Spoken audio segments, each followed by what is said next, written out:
인생은 가까이서 보면 비극이지만 멀리서 보면 희극이다. 찰리 채플린이 남긴 이 한마디는 가벼운 웃음 너머에 숨어있는 인생의 깊이를 꿰뚫는 문장입니다. 채플린은 우리가 흔히 알고 있는 희극인이 아닙니다. 그는 말없는 영화를 통해 사람의 마음을 울리고 웃기는 법을 알았던 철학자에 가까운 예술가였습니다. 찰리 채플린은 1819년 영국에서 태어난 걸로 추정됩니다. 그리고 찰리 채플린은 16살이 되기 전까지 런던의 가난한 빈민가를 전전하며 배고픔과 불안 속에서 하루하루를 버텨야 했습니다. 그는 13살 때 학교를 그만두었고 15살부터 생계를 이유로 연극 무대에 오르기 시작합니다. 비록 배를 골았지만 무대에 흥미를 느끼고 오랜 시간 버티고 정진한 그가 24살 되던 해 미국으로 건너가 키스톤 영화사와 계약을 맺으며 영화계에 본격적으로 발을 들이게 됩니다. 그리고 그 해 그는 생애 첫 영화 찰리의 쟁기질에 출연하게 되죠. 이후 그는 리틀 트램프라는 지팡이를 들고 헐렁한 바지에 콧수염을 붙인 우스꽝스럽지만 어딘가 애잔한 캐릭터로 세계인의 사랑을 받게 됩니다. 찰리 채플린이 진정 위대한 이유는 그가 단순히 연기를 잘하는 배우가 아니라 감독, 작가, 제작자, 음악 작곡가로서 영화의 모든 것을 혼자 만들어냈기 때문입니다. 골드러시, 서커스, 모던 타임즈, 위대한 독재자 등 그의 대표작들은 지금도 영화사에 기념비적으로 남아 있습니다. 특히 모던 타임즈는 산업화와 기계 문명의 부조리를 풍자한 작품으로 대사 하나 없이도 인간의 소외와 아픔을 너무도 선명하게 보여줬습니다. 위대한 독재자는 당시 전쟁이 한창이던 시기 아돌프 히틀러를 정면으로 비판하며 세계인의 심금을 울리는 연설 장면을 남깁니다. 이 영화는 그가 처음으로 말을 한 영화였고 그의 진심 어린 목소리는 지금까지도 회자됩니다. 그는 총 8번 아카데미 시상식에 관여되었고 74살이 되던 해 오랜 망명 끝에 미국으로 돌아와 아카데미 공로상을 받게 됩니다. 그가 무대에 오르자 관객들은 무려 12분간 기립박수를 쳤다고 전해집니다. 말없이 웃음을 주던 그가 그날만큼은 말보다 더 큰 박수로 모든 이들에게 환영을 받았던 순간이었죠. 그는 말년의 스위스로 이주해 조용한 삶을 살았습니다. 40년 이상을 함께한 아내 우나와 함께 살며 작곡과 글쓰기를 놓지 않았습니다. 75살에는 홍콩의 백작 부인이라는 영화를 만들며 여전히 창작에 대한 열정을 이어갔습니다. 그리고 90살이 되던 해 그는 조용히 생을 마감합니다. 그의 묘비에는 이런 글귀가 적혀 있습니다. 그는 삶을 사랑했고 삶은 그를 사랑했다.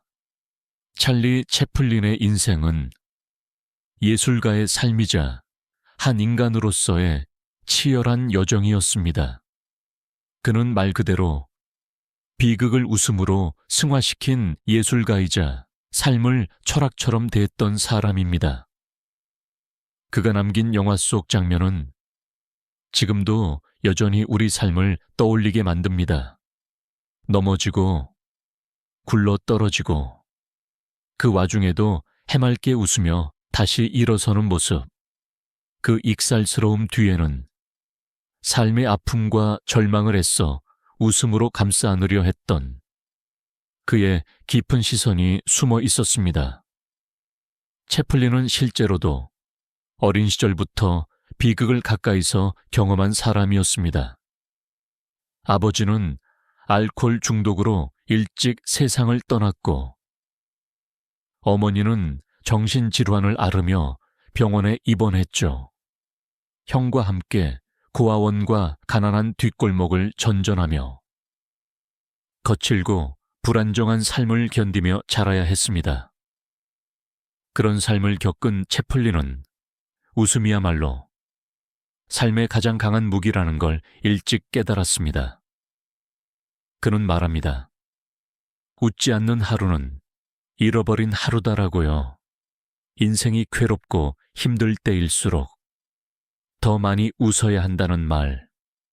그건 가벼운 위로나 정신 승리가 아니라 그가 실제로 살아내며 얻어낸 철학이었습니다. 채플린은 시대의 혼란 속에서도 인간다움을 잃지 않으려 애썼습니다. 모던 타임즈에서는 기계에 지배당하는 인간의 모습으로, 위대한 독재자에선 히틀러를 풍자하며 전쟁을 비판했죠. 그 모든 웃음 뒤엔 진심이 있었습니다. 내 영화의 주인공들은 항상 가난하지만 자존심은 잃지 않는다. 그가 했던 말입니다. 삶이 비참할지라도 사람답게 살아야 한다는 태도. 그것이 채플린이 끝까지 지키려 했던 가치였습니다. 그는 늙어가면서도 변하지 않았습니다. 은퇴 후에도 글을 쓰고 작곡을 하며 자신만의 속도로 살아갔습니다. 그가 남긴 마지막 영화는 인생의 왕이라는 제목이었습니다. 그 제목은 그가 얼마나 삶 자체를 존엄하게 여겼는지를 보여줍니다. 슬플 땐 웃으세요. 그가 세상에 남긴 또 하나의 짧은 말입니다. 우리는 살아가며 여전히 많은 일에 부딪힙니다. 외로움도 있고 상실도 있고 때로는 말하지 못할 후회도 남습니다. 하지만 그 모든 순간을 웃으며 지나갈 수 있다면 우리는 채플린처럼 비극 같은 삶을 희극으로 바꿔내는 사람이 될 수 있습니다. 그렇다면 비극 같은 삶을 어떻게 희극으로 바꿀 수 있을까요? 단순히 긍정적으로 생각하자는 말만으로는 부족합니다. 하지만 실제로 삶을 유머와 긍정으로 바라보는 태도는 우리의 뇌와 몸에 놀라운 영향을 미칩니다. 미국 스탠퍼드 대학교 심리학과에서 진행한 연구에 따르면 삶에서 유머를 자주 사용하는 사람들은 그렇지 않은 사람들보다 스트레스 지수가 평균 32% 낮게 나타났습니다. 또한 만성 통증을 호소하던 환자들 중 웃음 요법을 주기적으로 경험한 그룹은 6개월 후 통증 민감도가 평균 27% 감소했다는 결과도 있었습니다. 웃음은 단순한 감정 표현이 아니라 우리 뇌에서 엔도르핀, 도파민, 세로토닌과 같은 행복 호르몬을 분비시키는 작용을 합니다. 이러한 호르몬들은 우리의 면역력을 높이고 심혈관 건강을 보호하며 우울감을 완화시키는데 실제로 도움이 됩니다. 대한민국 보건사회연구원이 발표한 전국 만 65세 이상 노년층 대상 복지 실태 조사에 따르면 일상 속에서 웃을 일이 자주 있다고 응답한 이들의 삶의 만족도는 평균 85점, 웃을 일이 거의 없다고 응답한 이들의 만족도는 63점으로 무려 22점의 차이가 있었습니다. 또한 같은 조사에서 최근 한 달간 웃었던 횟수를 묻는 질문에 하루에 3번 이상 웃는 사람들은 자신의 인생에 만족한다는 응답 비율이 76%, 거의 웃지 않는 그룹은 단 28%에 불과했습니다.